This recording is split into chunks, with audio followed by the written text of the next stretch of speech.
You know, when I started editing this podcast, I told myself this is not a good idea. Don't add this. But then, Digibro did a live stream with patrons, and now it's like 5 in the morning, and I have no common sense left, so I'm just gonna add this in the editing. Fuck it. We recorded this, and while we were recording, Plebe and the Weeb 2 dropped. And like, fuck. We didn't notice it until the second we hit stop recording, and then everyone was going wild and watching that shit, and we completely missed the release of it, and we did not talk about it in this episode. Next week, we'll talk about it, we'll scream about it, we'll be hype about it, but forgive us. We have missed the Plebe and the Weeb this time. But I have watched it, and I fucking liked it. Anime is a Japanese colloquialism. This is a chicken salad sandwich on a bagel. I'm going to review it. The industry can fucking burn if it's going to have these terrible ideas, you know? Maybe the industry deserves to die. Look at these fucking idiot teenagers. This punk bitch motherfucker. I am a human machine. Can't fucking do it anymore. Welcome to another episode of Feeding the Counting Machine with me, Whatta, and with me, my usual co-hunts. my co-hunts. My usual co-host, Ghuntz. No, this is good. This is a good beginning. This is a very good start. I'm tempted to redo that, but for authenticity, which is also not a word, I am on fire today. I am Whatta, this is Ghuntz. Hello. Yeah, we are the Digibois premiere podcast thingy where we discuss Digibois content. No, wait, Digibro's content. Digibro content, yes. And you're the one who just woke up. Yes, I am. And we'll talk about that later. Oh, yeah, we will. The reason why you overslept today is relevant to the podcast. Yeah. So, as usual on this podcast, we will start by doing the content rundown, where we go over everything that has been coming out from the different channels of Digibro during the past week. Then we will do a little bit of digging deep, which we, in this case, are doing quite literally. And then we'll see if there's anything else to talk about, or we'll just shut down the podcast. Does this sound like the usual format? Oh yeah, let's roll right in. Yeah, Psycho-Pass and the Spirit of the Law. Alright, this is another series in the video of my favorite anime that Digi's doing on his main channel. Mm-hmm. And this one was pretty interesting. I think it's probably his best of these, next to the Kill la Kill one, mainly because of the intro, and mainly because of how he connects these Digibro-esque, like, grander than God socio-political ideas into the actual discussion of the show. And how he manages to bounce from one to the other, I found really interesting. And yeah, it's just, it showed me why Psycho-Pass was interesting to me when I saw it the first time as well. Yeah, you see, I really appreciate this video because I love Psycho-Pass for completely different reasons. Like, Psycho-Pass is one of my 10 out of 10s as well. It's in my top anime of all time. But I do not quite find the same aspects of the show interesting as Digi does. For me, this show is sort of a genre spinner thingy. Like for cyberpunk. No, for dystopia. I love how it comments on different tropes in the dystopia genre and how it takes expectations for what a dystopia is supposed to be and flips them on their head. And there's some of that in Digi's appreciation of the show, but I feel like mine is more focused on that. Mm-hmm. But with the Digibro video, I felt like I could greater appreciate more of the character nuances of the show. Mm-hmm. And more of the world building of the show, and see the show more for its own thing and not just as something that relates to other media. Mm-hmm.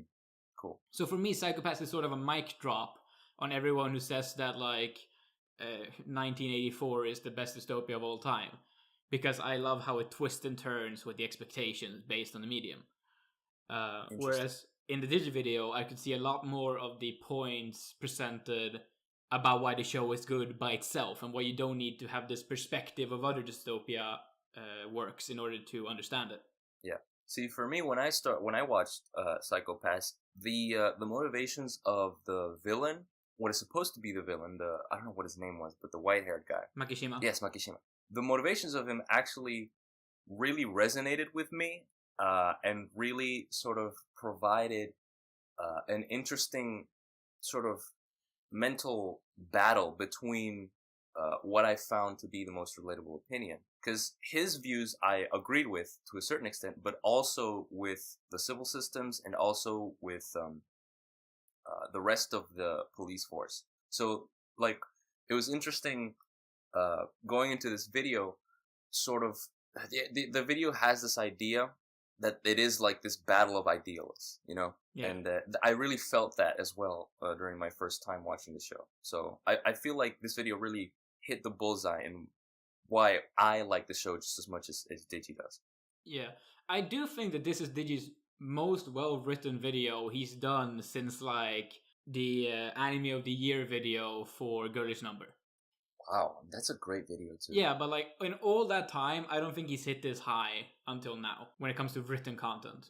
I mean, he's been talking about the fact that these videos that he's doing are like his stuff that he's putting a lot of effort into writing wise in order to be as tight and perfect as possible. Yes, exactly. Like he's going out between every paragraph, taking a smoke and thinking about what he's supposed to put into these videos. Yeah, but like, and you really notice that.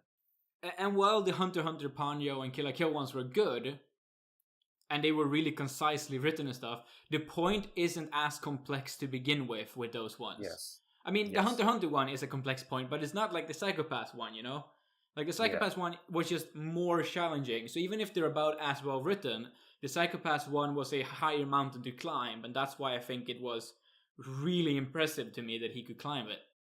Also, the fact that the Psycho-Pass video is about all of Psycho-Pass, well, at least the first season, whereas the Hunter x Hunter video is kind of just like 30 episodes.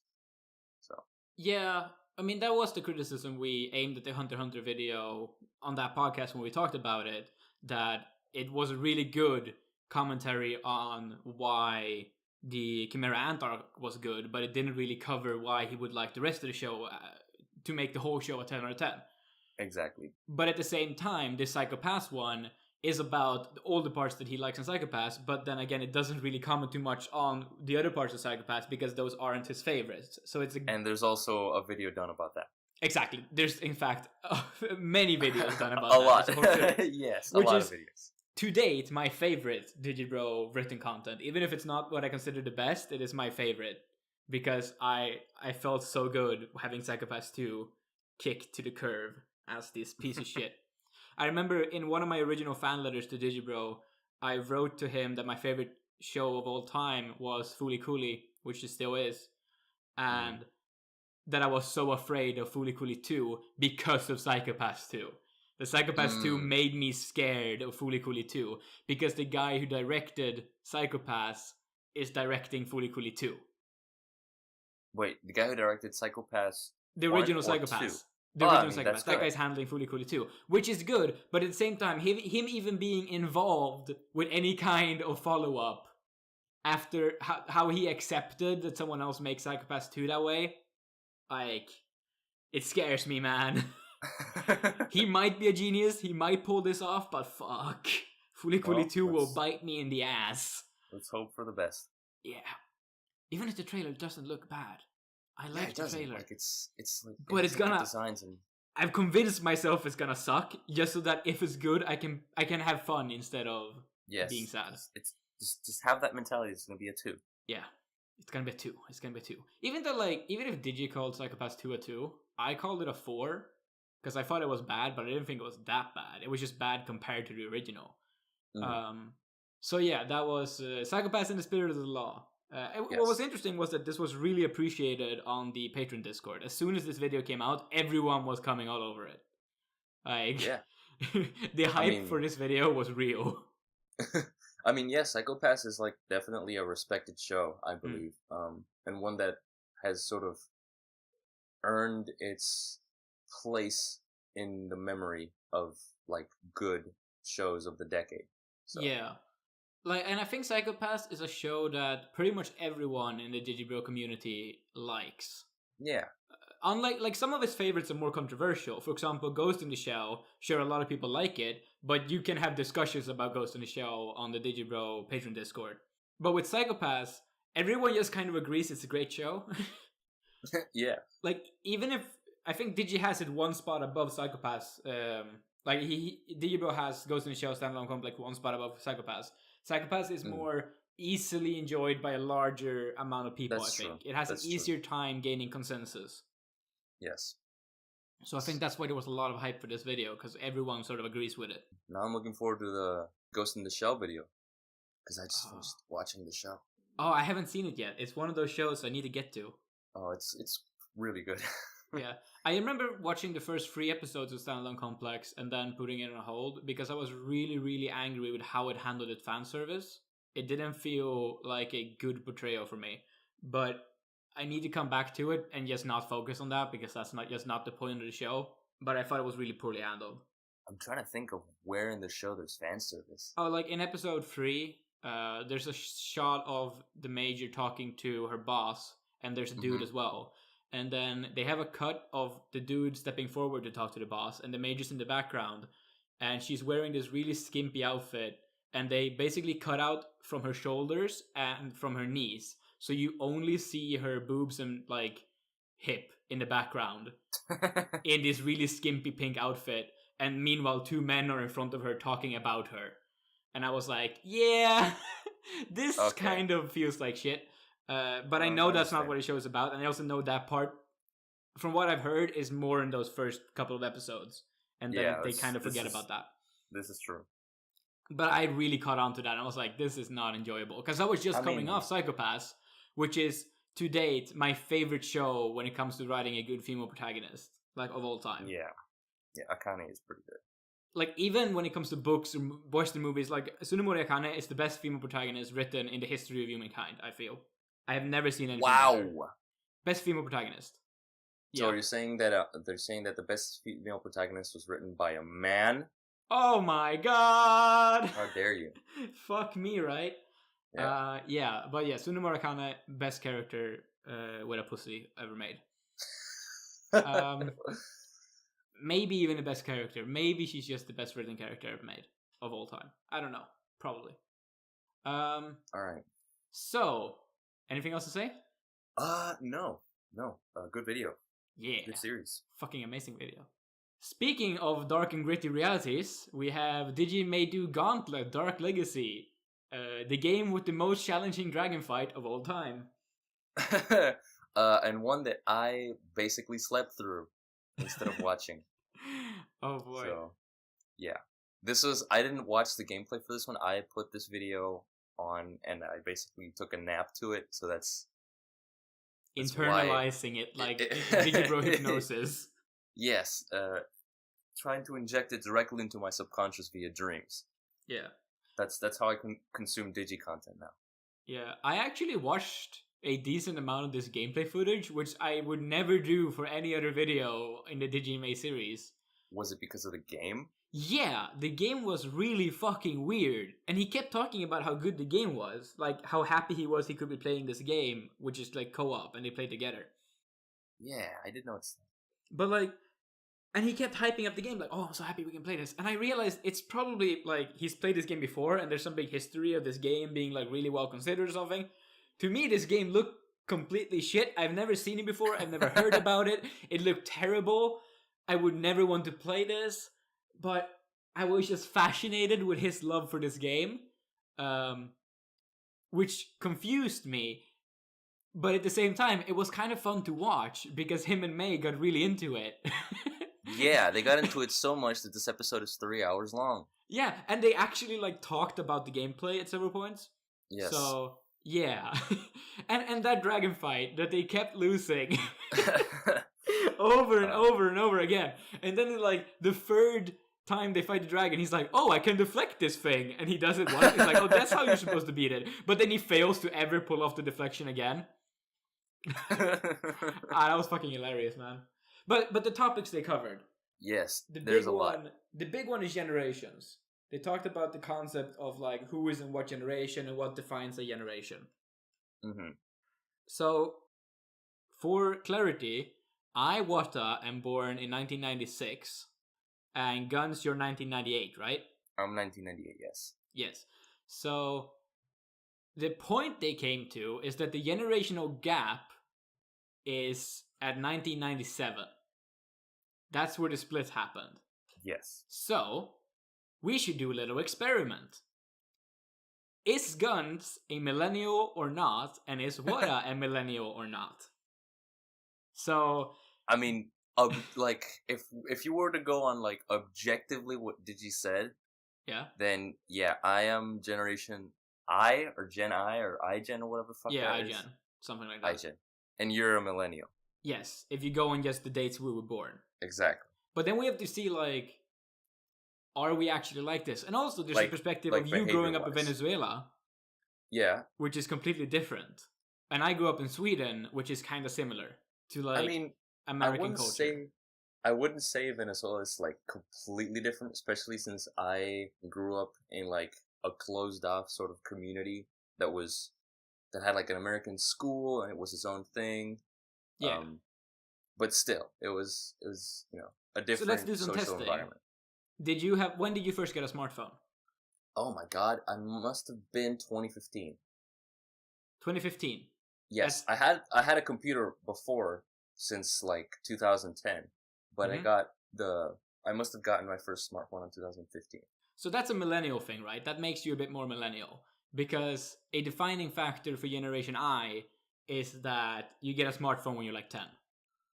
Okay. Like you get into the whole social media thing really early. Oh, really, really early. I mean, yeah. I got into the internet really early, but yeah, not me like too.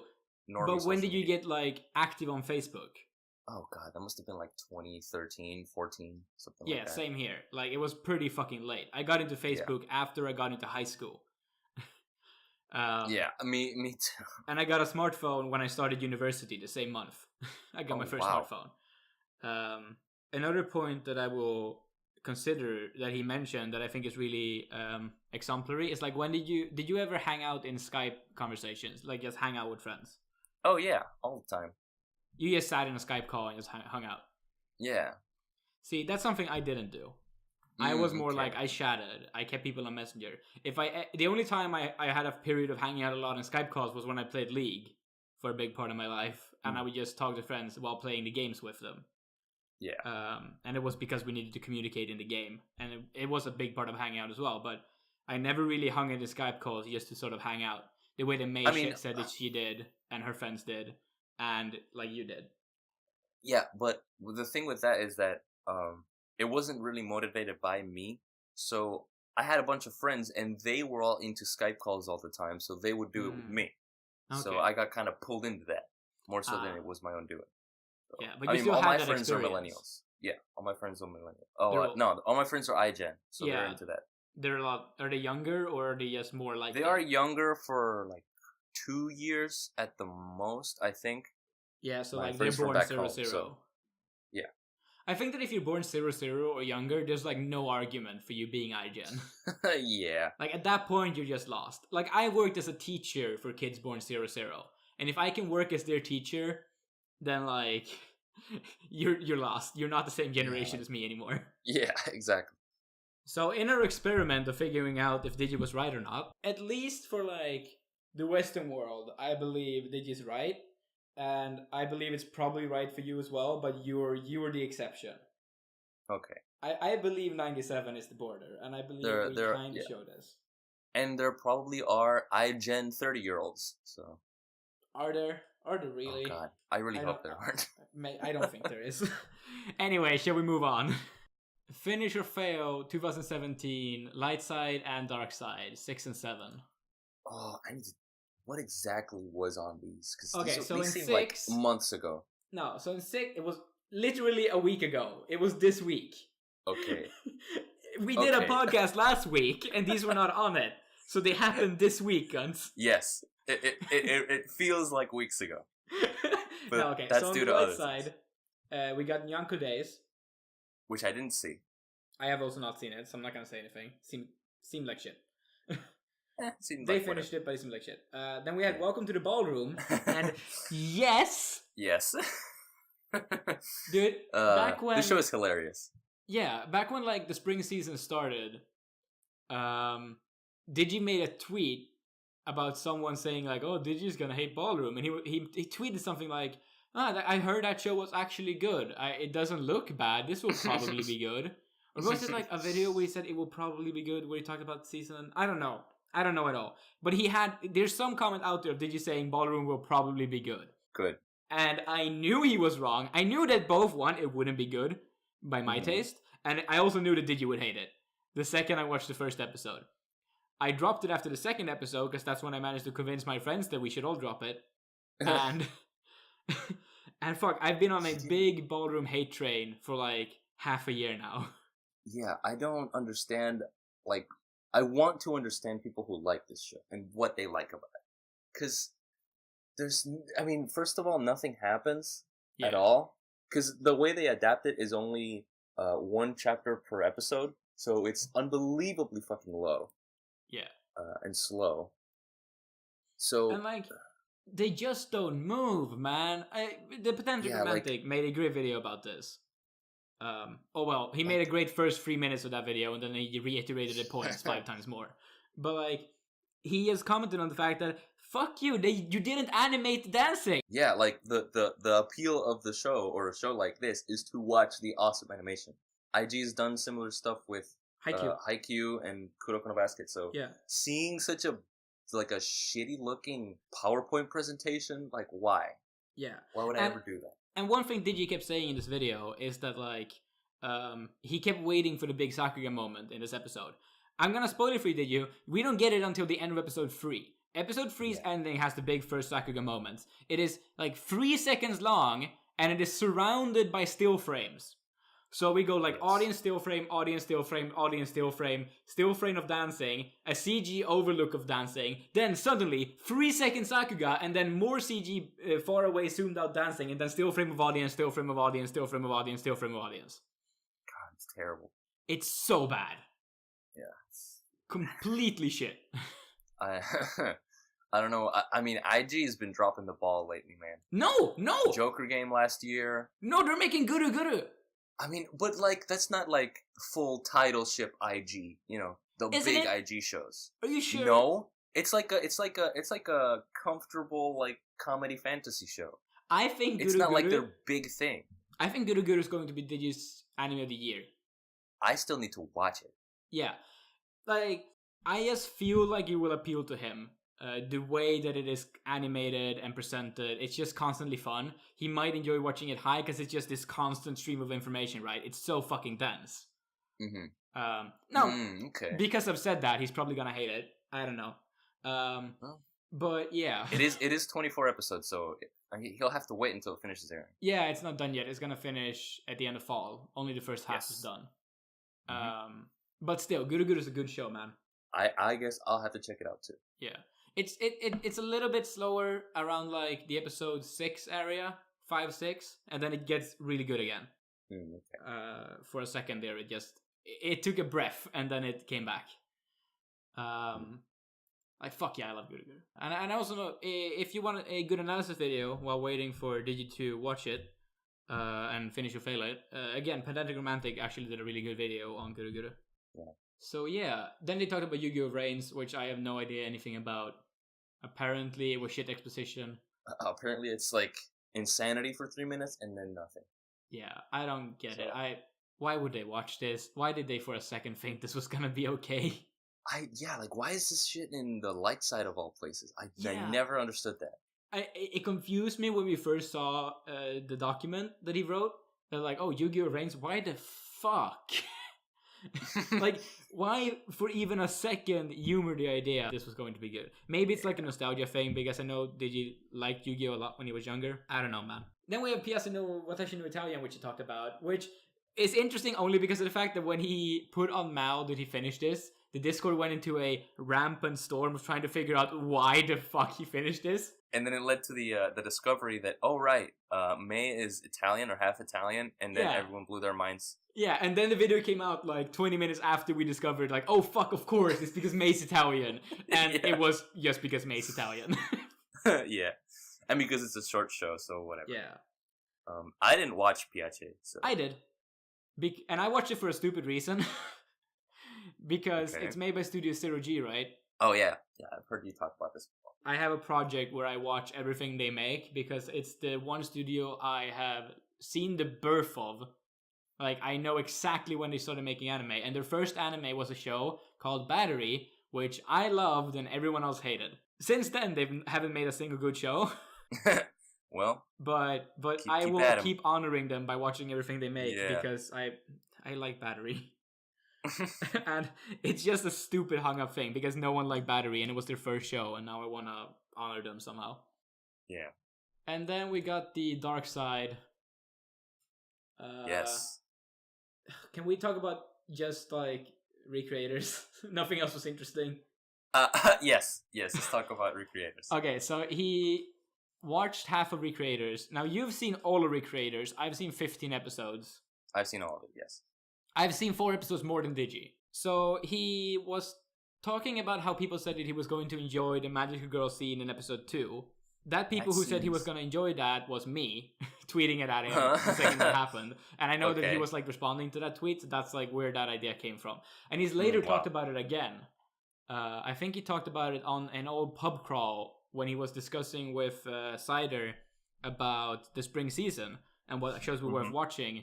Of course, not watching anything himself. He said that like, oh, people recommending me recreators for the Magic Girl scene are talking out of their ass because that's a really shit reason to recommend something to me. And I was like, okay, sure.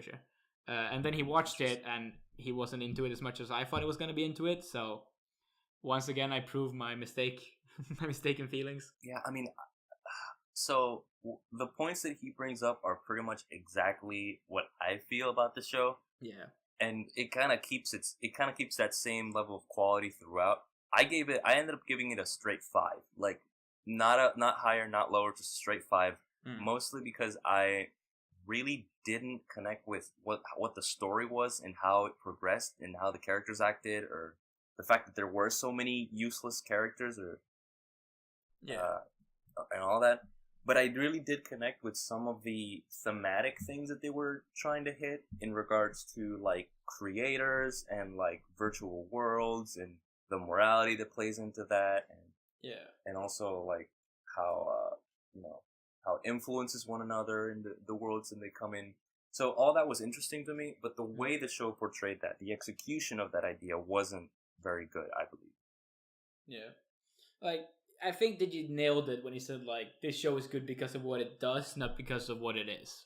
Like, you like it because of the themes and because of the ideas in it, and not because the characters are interesting or the story is good. Yes, and I actually didn't think about this, but this, like, when he mentioned it, it really sprung, oh yeah, this should be it. It's the fact that this isn't a popular show in comparison to others. Like, this should have been a hugely popular show in the West, but it wasn't. Especially since Mother's Basement not only tried to sell this to Digi, as Digi explained, but like Jeff has been trying to sell this to the entire anime community and has not been managing. Like, his video on Recreators sold it as like, this is going to be the new super important show. This is the one that will be referenced to in 10 years in the future. This is the Steins Gate of our time or something. I mean, like, it's comparable in like what it's doing to like ReZero and like shows of that ilk, you know, stuff like that mixes in sort of like a couple more like esoteric themes and interesting like psychological stuff mixed in with the anime crap. Yeah, but it's still just an anime crap story in its core. Yeah, this was the problem with ReZero as well. Yeah, again, it surprised me that the show wasn't a big hit or a bigger hit than it was with Western audiences. There's a comment on this video by someone called Incubator QB, which I'm looking at because it's right under the timecodes comment that I'm using to remember what this episode was about. Yeah, I see it. And he nails it right on the spot. He says, you know why this isn't the biggest show? Amazon. Because no one watched it. That's true. If it was, I swear to you, if it was on Crunchyroll, people would fucking watch this shit like crazy. Yeah, they would. So yeah, and then he rolled Tsuru Children, and he didn't watch it because May would love it, and I agree, May would love it. Yeah, and I mean, I'll talk about Tsuru Children and why the manga's better when that comes around. Cool. Yes, we'll talk about that later. Yeah, but the anime is good. It's a really good show, and I think Digi's gonna love it. Oh yeah, it is a good show. So, Finish and Fill, it's great. We're going through all the shows we're gonna drop. Probably after this month. Like, Darkside this time was a bit delayed, because it's taking a bit longer time now, because he's actually watching shows, like Recreators. And May is busy. Yes, because he's getting there. So, he's been talking about the fact that he might push it to once a week instead of once every 3 days. Yeah, especially in the next month when he's finishing up shows. Yeah, and he has all the longer shows to go through. Yeah, exactly. So, yeah. We'll deal with that. Oh yeah, we were mentioned again because of the Alice and Soroku comment. And I want to clarify that I said that, like, I don't think May's going to make him finish that show. But if anything can make him get through, like, the first episode of Alice and Soroku, it's the fact that they go, the girls are cute. Yes. Also, like, I hate the fact that I have to say this, but the first episode of Alice and Soroku is probably not the best part of the show. Are you kidding me? It's not just, like, that episode was like one of the worst first episodes to ever be made. Yeah, it's not a good first episode. The CGI in that shit is so bad. The show like changes in tone a lot, especially around its midpoint. Yeah. There's a lot of going back and forth on what the show is actually about. There's kind of an identity crisis going on. But when the show actually manages to pick up well, oh man, is it great. Yeah, it tried to be like Elfen Lied in the first half. And then it turned out to be like a weird, way more interesting character drama in the second one. And there was also like a little portion in the middle that was just Iyashike. Yeah, which means that Digi will hate this show. And for all the good reasons. Like, he's gonna drop it, he's gonna hate it, and I won't blame him for that. Like, God. It doesn't fit his taste. No, of course not. No. I don't even mind it. It's typically Digibro if he drops this shit. Yeah.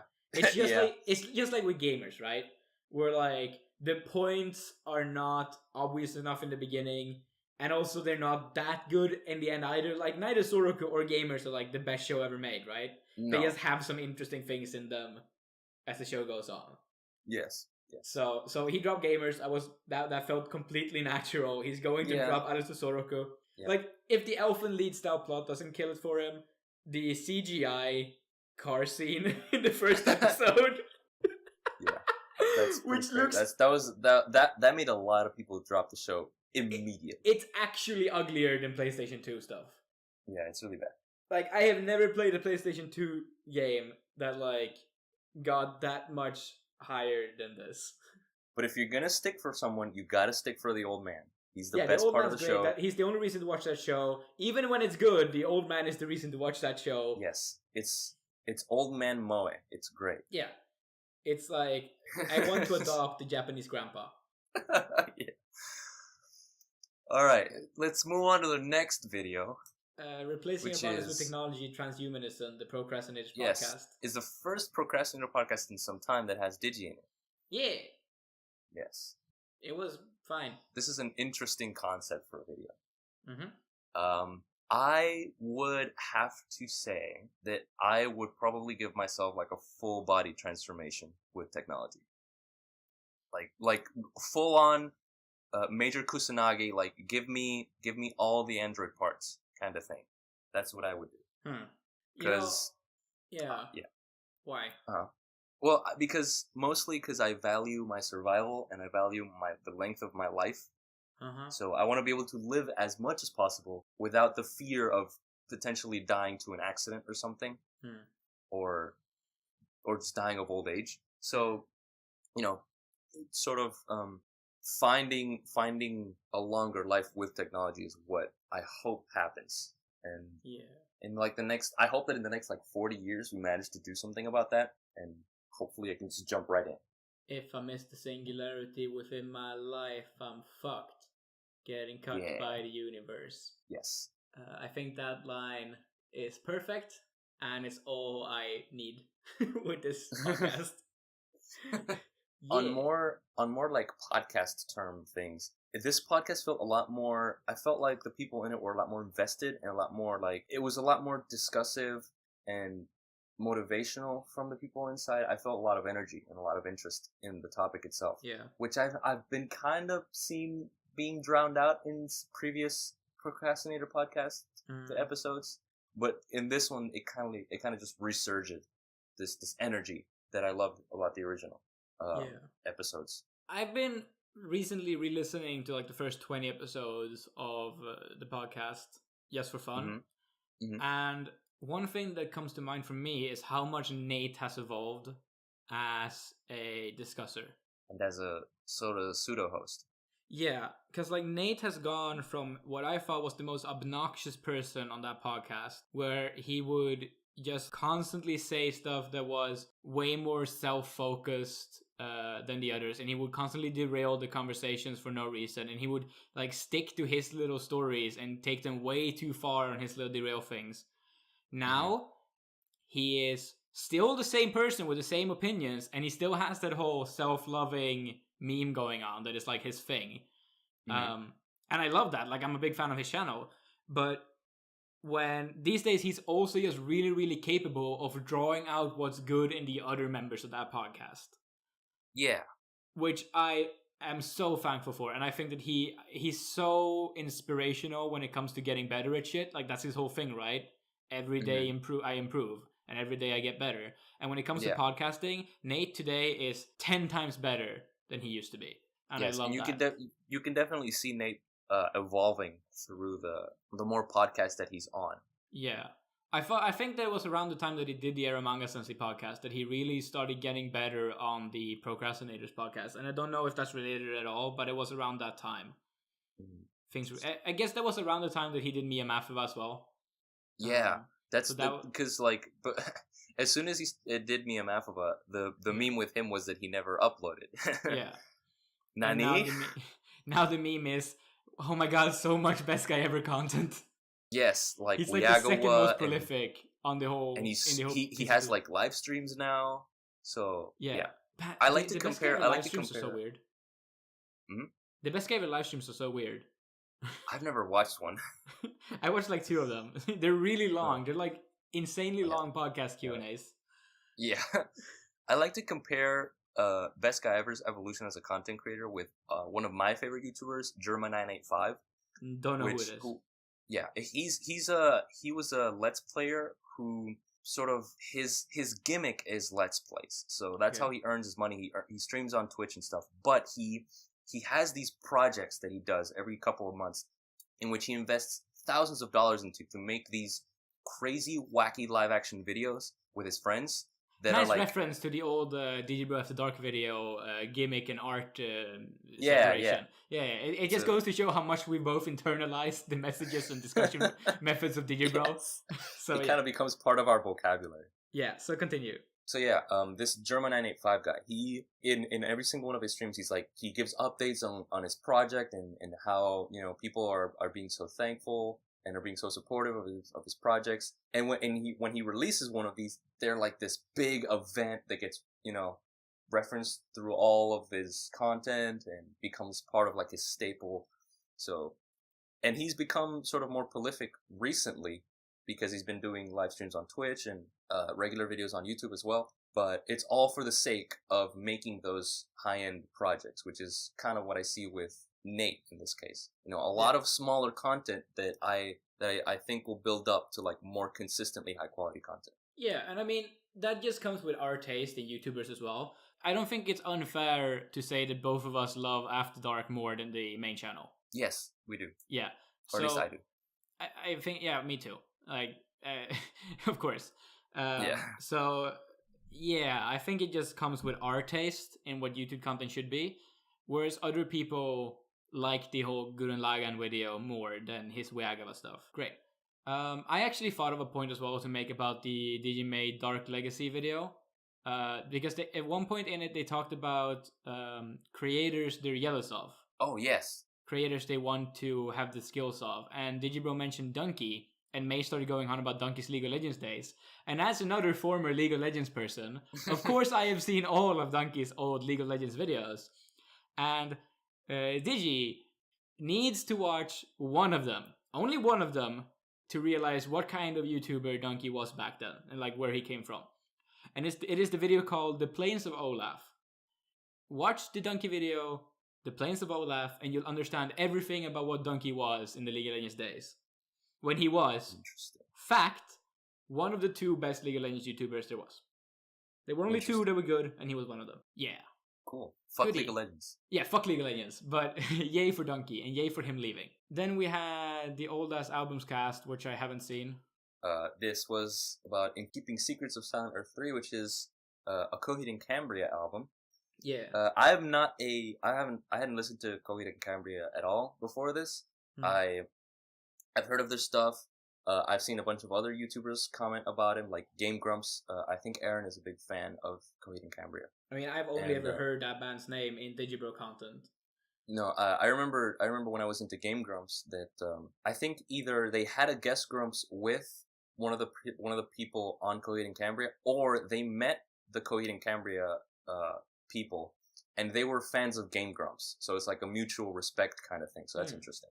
Cool. But yeah, this album, I listened to this album before watching the video, and I could definitely get a sense of the intensity and the emotion that the album conveyed. Digi was talking about how the first time he listened to this album, he was basically floored by the emotions and what the lyrics were talking about, and the fact that this whole thing is about like this massive storyline with this battle, and how the lyrics really sell like the visceral nature of the battle, and how that really reaches you in like a really deep sense.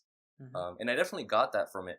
I wasn't such a big a fan of the music specifically, because I'm not into this type of like, I don't know how to call it, I'm not into music, so it's just kind of like intense rock. But yeah, I found it interesting how he connected with the album's message and how he portrayed his connection with it. And I keep looking forward to more of these old ass albums cast, because this is a good excuse of me to listen to old music, because I've always wanted to be into music. So having these like sort of like, oh, these are interesting albums from the past of the early 2000s, like, here, listen to them. And I listen to them, and then I get like a good analytical thing about them. So yeah, it's a double hitter, and it's also good. That is very cool. I have nothing to say about it because I didn't listen to it yet. It's in my backlog. So yes. Game Boys on the GBA. You were talking about Game Boys last week, and you were saying about the fact that it was really boring. Yeah, this one wasn't as boring to me. I thought this one was better. I dropped this one pretty early on. Okay. Mostly because I didn't have a Game Boy Advance, so there wasn't anything for me to connect to. Okay, yeah, that's sort of what I realized. I've realized that the Game Boys is such a sentimental podcast that I can only really enjoy it if it's a console that I have memories with. And the GBA, along with the DS, are like the 2 consoles I played. Like, those were my 2 consoles my whole life, and they're the only ones I ever cared for. Like, all the iterations of the DS and the GBA Advanced SP is the one I had. So, what really struck me was that Hippo's story of his first game was exactly my story of my first game. Which was, I wanted a GBA, and I wanted Pokemon Blue, and my mom went and bought me a GBA SP and Pokemon Sapphire. It's what happened to Hippo, it's what happened to me. I'm massive, like, I am from Generation 3, just like Hippo says that he is, like, from Generation 3. And, like, damn, I was like, holy shit, that happened to both of us. That's really interesting. Yeah. Oh my god, I'm remembering that my first gaming thing was a Game Boy Color. Not a Game Boy Advance, but a Game Boy Color. So, maybe that's interesting, given that you're 2 years younger than me. Yeah. I've never seen a Color. Yeah, it was a Game Boy Color with the Tarzan game. That was my first game. Cool. So, yeah. But that was generally the only thing I really cared about in this podcast, was that Hippo's story was exactly mine. I actually was extremely bored. Yeah. But yeah. I don't know what it is. I think we talked about it last time. Yeah, we did. I think it's just Hippo's delivery and the fact that it's just 2 people, and it's just kind of this low key just conversation about Game Boy Advance and stuff. Yeah, there's not a lot of emotion in it. Like, they don't really come out with a lot of showmanship. Yes. And it's really long. The podcasts are really long. Like, yeah, they're really long. But I feel as if they, like, that's just the kind of podcast that is, so it doesn't really need to change. I'm not asking for, like, oh, put more emotion because I want this to be good content. Like, no, I understand that this is not for me. Yeah. But there are other people who like it. Yeah, I hope other people like it. Actually, what kind of reception does it seem to have? I don't know. If I compare it to, like... Does it have a lot of sexy 7K views. How long? It's doing better than the Pokemon videos. Oh, okay, wow. So that's something, I guess. I mean, they're more broad in scope because you're talking about an entire game console instead of one movie. Yeah, I get that, but that means it's not doing badly. I mean, yeah, it's not doing terrible. Yeah, it's a good, like, some people seem to like it. Good on those people. We're not those people. Exactly. Then we have the Pokemon movie 3. Yes. Which and this is the movie that I owned as a kid on VHS. Yeah, and it's the movie that made me kind of fall out with Pokemon movies to begin with. Like, I kept watching them, but I didn't really like number 3, and I never understood why I didn't like number 3. Like, to this day, I was going around like, no, I didn't like 3, and I can't really tell you why. I just I made myself think that I just didn't like Entei as like a Pokemon, and that's why. Because I've never been into Entei. I think Suicune is way cooler. And then Suicune is in the next movie, which sucks even more. So that didn't help. But with Digi, he explained like how the pacing is fucked up, how there's just a bunch of battles with no real stakes, like the battles against the little girl, and about how the whole movie is just a good idea that should have been done in 20 minutes and then be done. And now when I think back to the movie, I'm like, yeah, that makes sense. That's exactly how it is. That's why the movie isn't that interesting. So yeah, I will say though that there is a way more hilarious line in the Swedish dub of this, because Digi kept talking about "you are mama." And fuck. Oh my god, I remember that. Dude, I gotta look up exactly how this is worded in the Swedish one. I wrote it down. Well, in the meantime, going kind of back to what something that they said during their Digi and May do Gauntlet Dark Legacy. Yeah. It's the fact that they are afraid of movie 6. Like they are afraid of that movie. Yeah, movie 6 sucks. It's the biggest shit show in the whole series. Like they're like movies. Like, I think that all the movies past 5 are kind of shit. Like there's some that are okay, but they're pretty much like the rule is that they're shit past that point. Okay. But like number 6 is worse, not just a level worse. It's like several levels worse than the other ones. The only one that comes close to being that shit is the Hoopa one, number 18, which is there's 18 of them. There's 20. Oh my lord in heaven. Yeah, there's 20 now. Fucking Pokemon. So fuck, man. Yeah, anyway, it feels good to not be into Pokemon because I didn't have to consume all that fucking crap. Yeah, pretty much.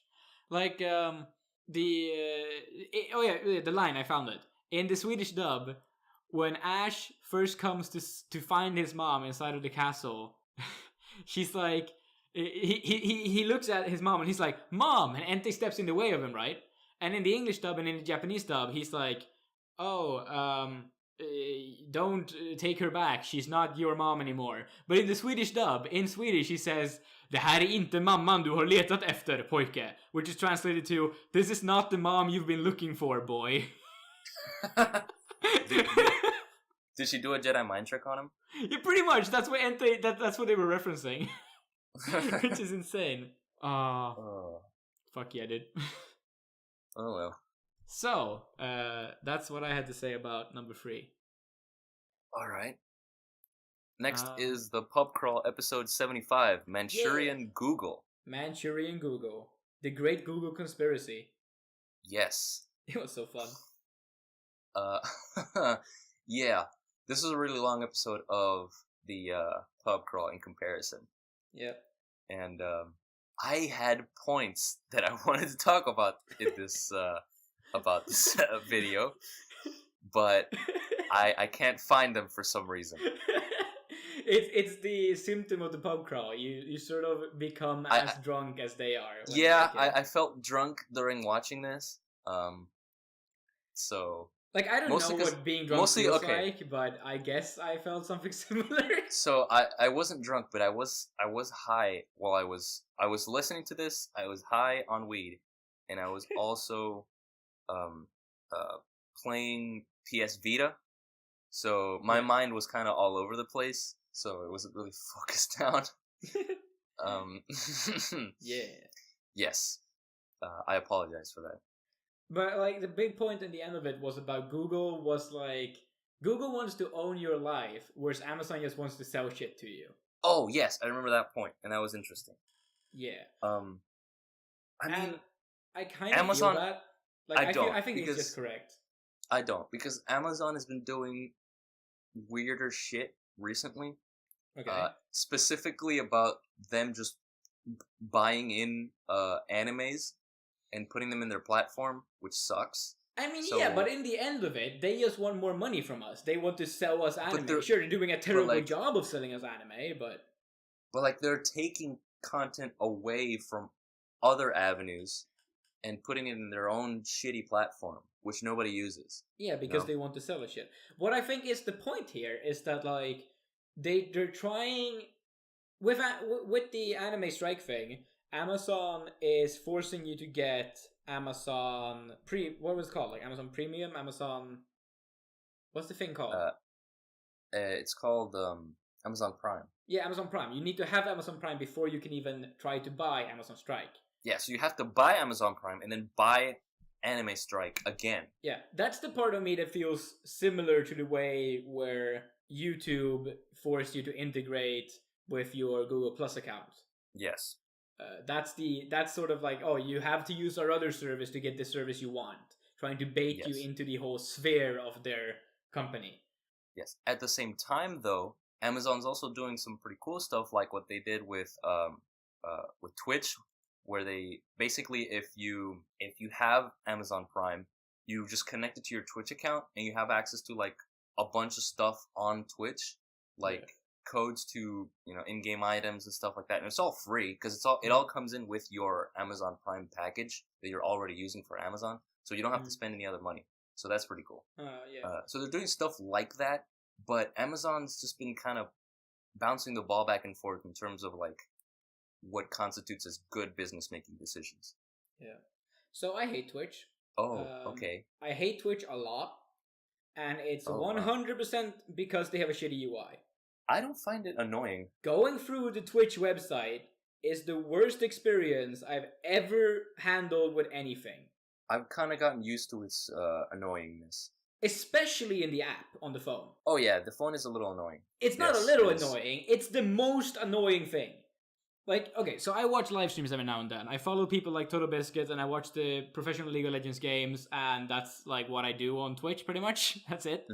Mm-hmm. But, like, just such a thing as getting notification when someone is live, it never works for me. I never get the notification. I always miss live streams. That's crazy. I have to keep up with like other websites to get my live streams right. Like with my esports following, I follow places that have schedules up, and I write the schedules down myself and sit down at the right time. Like it's basically going back to fucking TV. I once again can't access VODs on every single channel. Not every single channel keeps the VOD. And also, Digibro said in a live stream past that he didn't know what the word VOD meant then. So in case he still doesn't know, which he probably does by now, VOD is basically just the recorded version of a live stream. It's what you can watch to watch the live stream and post. Yeah, VOD is video on demand. Exactly. So like the VOD is not always up on every single Twitch. Like most Twitchers don't keep the VODs up for free. Or they keep them up to a certain time and then they delete them. Yeah, like, and it's not obvious. Like finding VODs and Twitch's play system for VODs is fucking broken. Like playing VODs on Twitch sucks. They never work. The player is a piece of shit. It always bugs. It stalls. Fuck, I hate Twitch. So like, I always miss the live stream, and then I have to wait for the good people to try and upload it to YouTube, and then I watch it on YouTube anyway because the player's better, the UI's better, and like also fuck Twitch chat. Twitch chat, if you thought YouTube comment sections were bad, like wait until you have a Twitch chat spamming memes at you your whole live stream. It's the worst. You think you're gonna get? You think you're gonna get a discussion-focused chat like you have during the Patreon live streams? No. No way. Even if you keep it subscriber only, subscribing is way cheaper than being a patron of the level to get the Digibro live streams. Fuck. The Twitch chat is cancer on every single channel I've ever been to. Only fucking Dodger has a good... there's a streamer called Dodger. She has a good Twitch chat because she has like 100 mods working on it. And it's very exclusive and shit. Fuck, man. You must just go to like the wrong channels, man.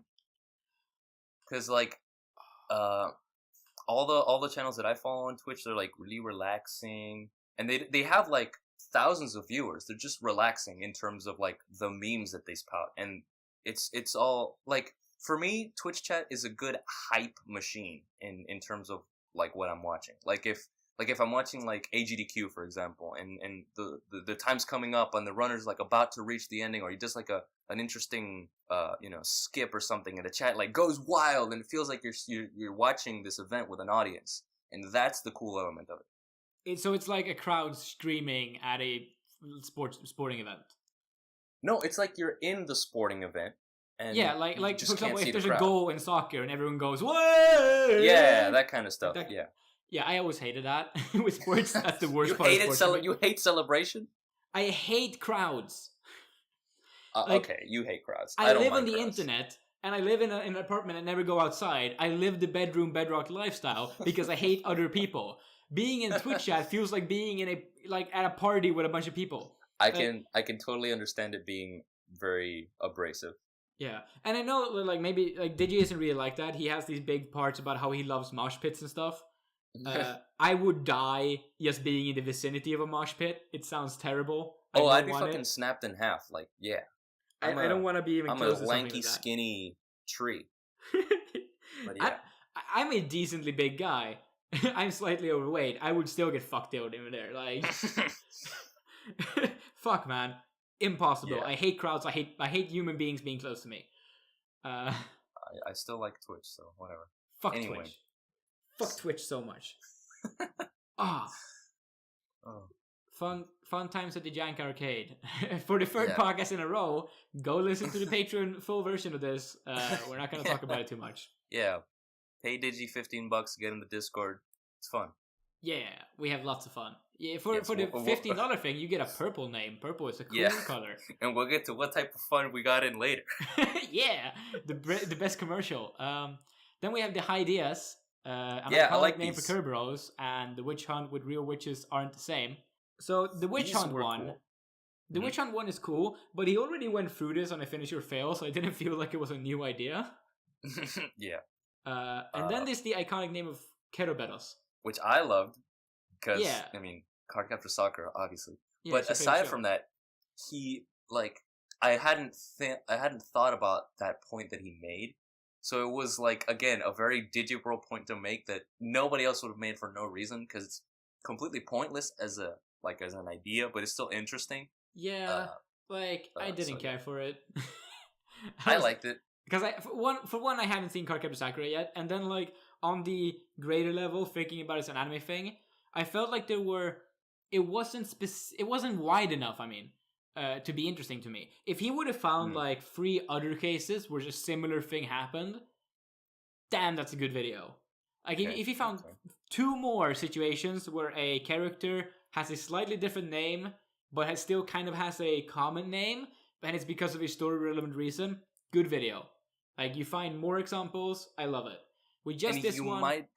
You might be able to find other examples of stuff like this. Yeah, like I'm sure that if someone went full autist on the anime database, they can find something like that.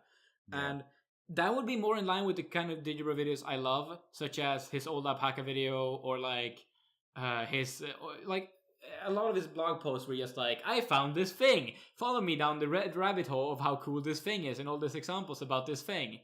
And I love that stuff in Digibro. The way that he regurgitates information that he sort of digs out from the internet is great. I love his presentation of those types of videos. I love his just attitude around them, and how he gets really excited about something, and how he will stalk out all these weird websites to find information. This time it felt like one of those ideas that he just didn't continue hunting on. Oh yeah, I mean that's kind of the epitome of what a high idea is. I know. He's high in the moment. Oh, here's an idea. Boom, you got it. Yeah, and I guess that's just not my style of content. I found it interesting. That's just me. Yeah. I don't mind the idea though. Like, sure, keep making these videos. I like him. But the two that he's made so far have not really been for me. Then we have Manga Monday's Biomega. Yes. Did you see this one? Yeah, I did. Yeah. Like, yeah, go for it. Okay. You go. Okay. You go. Yeah. What I found interesting about this one is that he's going through older manga now. He's going through manga that he has already and that he's read already, or that we can see in his cupboard behind him every time he does Manga Mondays, and that's cool because there's a bunch of manga in there that I'm legitimately interested in, but that I want him to talk about. Yeah.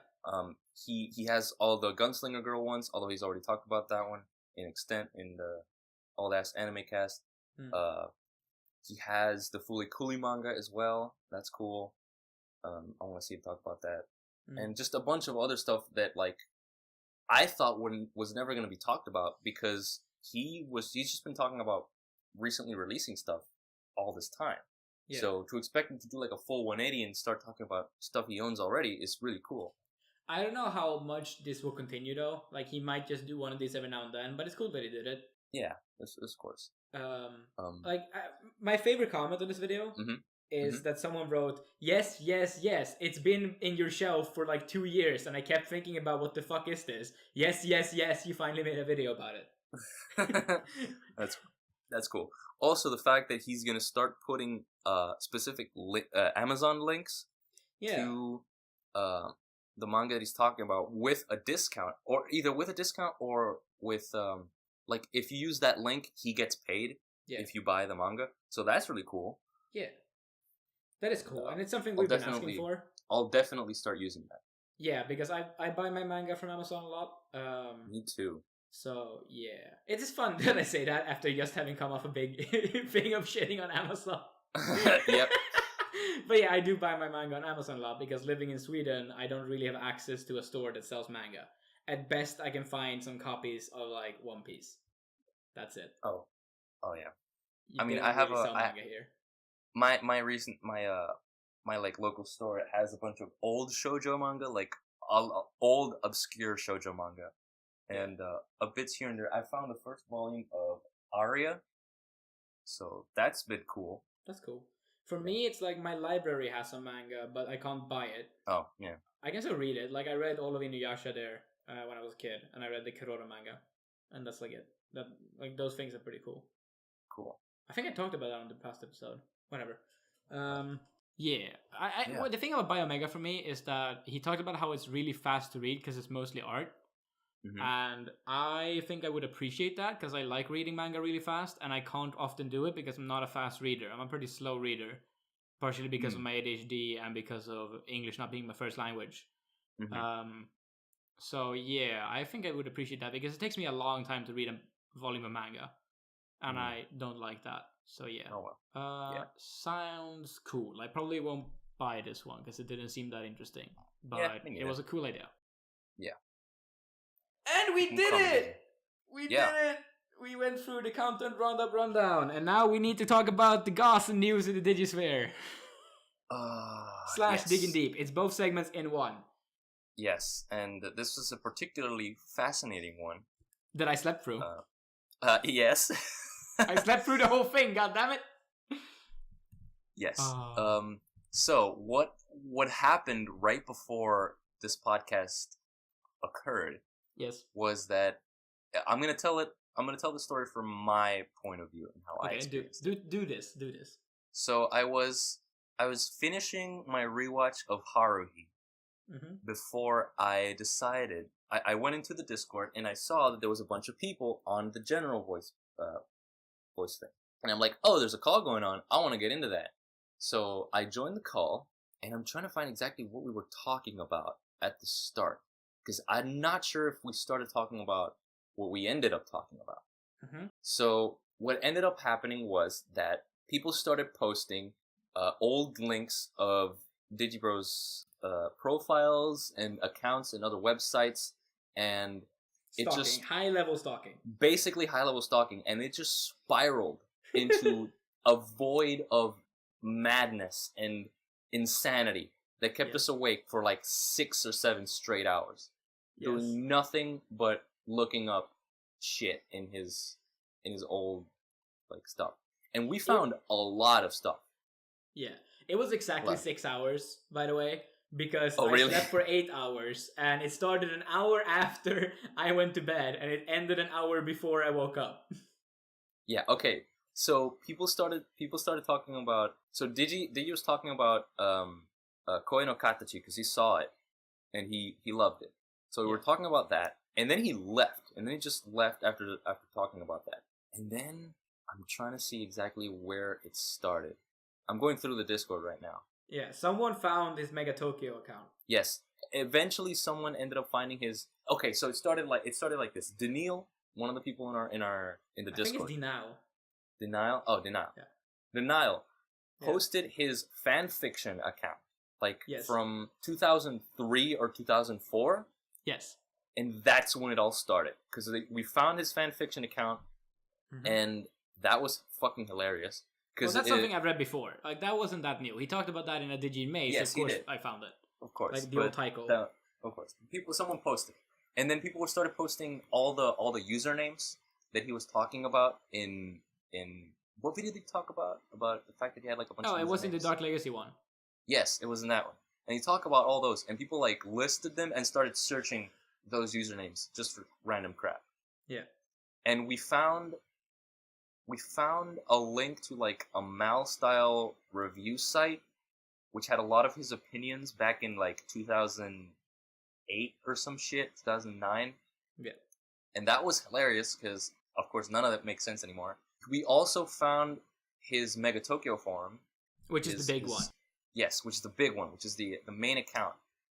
Because there's about 5,400 fucking posts under that name, by the way. Yes, it's insane.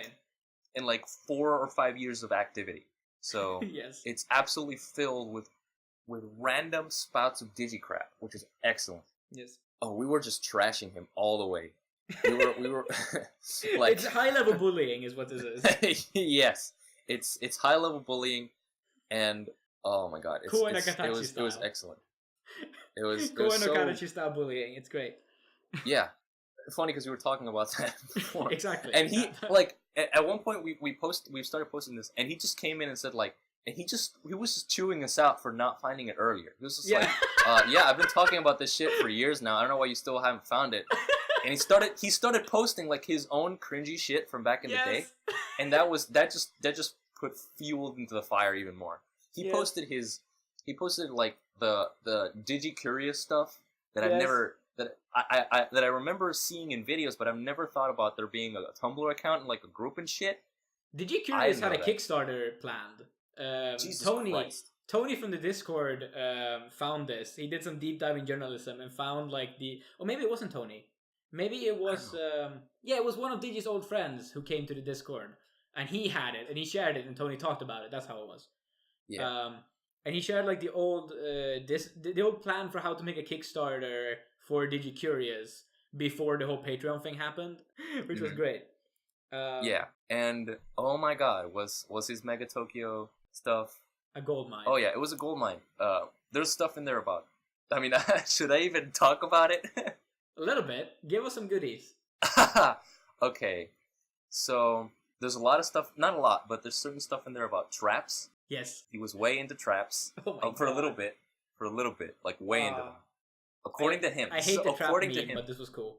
Yes. What else? What's funny about most of this chat, because I went through reading some of it, and I read like 4 of the 6 hours of it. And most of the time, they're just like, yeah, I toast wrote that. That's totally logical. I still agree with that. Yes. Or like and he kept talking about like what the attitude of the anime community was. Like taste was a war.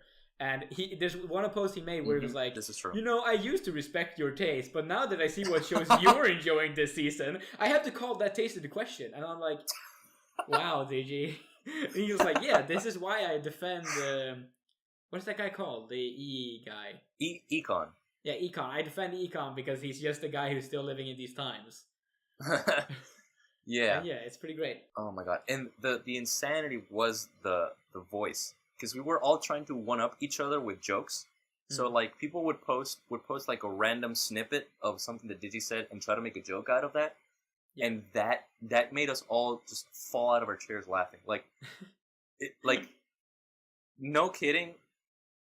We were like legitimately dying because we were laughing so hard at all the shit we were finding. I snored through all of this. I'm so sad. Yeah, like fucking Spicy Wolf was there. When he was what else? we went through his old blog posts, specifically his erotic old blog posts. where we read all through the Toradora one, where the famous aim plunge scene is from. And Digi himself wrote that was the best thing he's ever written. He's the best thing he's ever written is aim plunge. This is supposed to be for like women's pornographic entertainment, by the way. Aim plunge. Yeah. He also posted his fucking Madlax one, which is great as well. It also has some of his best writing. I just go to his blog and search fucking Madlax 12. Yeah. Because that's the big one. It's titled The Mullet and the Muff. Yeah. Because like this is great because this is the same week that I spent reading Digi's old blog. So Tuesday, Wednesday this week, I sat down and I read basically the entirety of My Sword is Unbelievably Dull. I'll be honest, I skipped some posts, but I did skim them and be like, no, I don't want to read this, and then I went on and I read everything that looked interesting.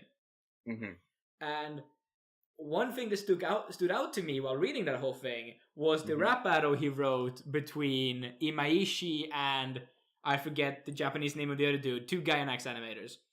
And I thought that was pretty cool, but the audio files are gone. They've been they're not accessible anymore. Oh, so, like, they are. I thought he just didn't do them. No, there's like maybe he didn't, but like if you click audio, the audio's gone. There's a link to the audio above both of them, and if you click it, it's dead. Like the link is dead. And I thought about that. I was like, I don't want to be a bother and like ask Digi about an old blog post and like, where's the audio files? But then he fucking linked that in this conversation, and I was like, fuck! Now it's relevant again. I have to talk about this. So I asked him for the audio. I don't know. He did just wake up and start writing in the Discord again. I don't know if he mentioned the audio vlogs or not, but that was a good post. Yeah. Generally, though, the best posts in that old blog, if you're gonna go back into the blog, read the Fooly Cooly posts, especially if you're a Fooly Cooly boy like me. They're really good, well written. It's just great. They're good blog posts. I can't say blog anymore. They're good blog posts. The Fooly Cooly ones. Also, in 2008, he made a roundup of his favorite posts before 2008. So it's a post called like my favorite blog post before here, and those posts that he listed in that entry are the only posts worth reading before 2008. To be honest, nothing else written before 2008 is worth reading. The post 2008 stuff though, pretty good. Cool, I'll check it out. Yeah. Speaking of stuff that Digi experienced in 2008, in the Megatoki ones, I think he wrote something like. It's too bad about Gurren Lagann that they were spending so much time screaming that there was no room for intellectualism in between it. Yeah. Oh god. The old Digibro who hates plot is so fun to me. Oh yeah, it's fucking great. Oh boy. Yeah, he was talking about Nanoha A's as being like a masterpiece and like one of his top shows of all time. Yes. That was funny. Yeah. Which is great because he has been hating on Nanoha for so long now. I know he doesn't actually hate it. He just thinks it's bad, but he has like a soft spot for it. Yeah, I think the Digi is the world's premier lyrical girl Nanoha expert. Yes. No one knows more than him about that show. Also, yeah, his 3-part videos on Nanoha are like severely underwatched. Go check them out. Yeah, they're really good. Really, really good videos. Very good videos. So, I think that's what we have to say about that point. I think we should be done there. We've been bursting about this for way too long. But yeah, I think that's it. Yeah. There was nothing else really, but that pretty much encompasses everything. So. Yeah. I hope everyone has had a fun time listening to this episode of Feeding the Condom Machine. And we will see you in the Discord. See you later. Bye. Digi agrees. Kill yourself, Whatta. Oh, with the ketchup on pasta. I mean, he's fucking from another country, so I don't know how they do things.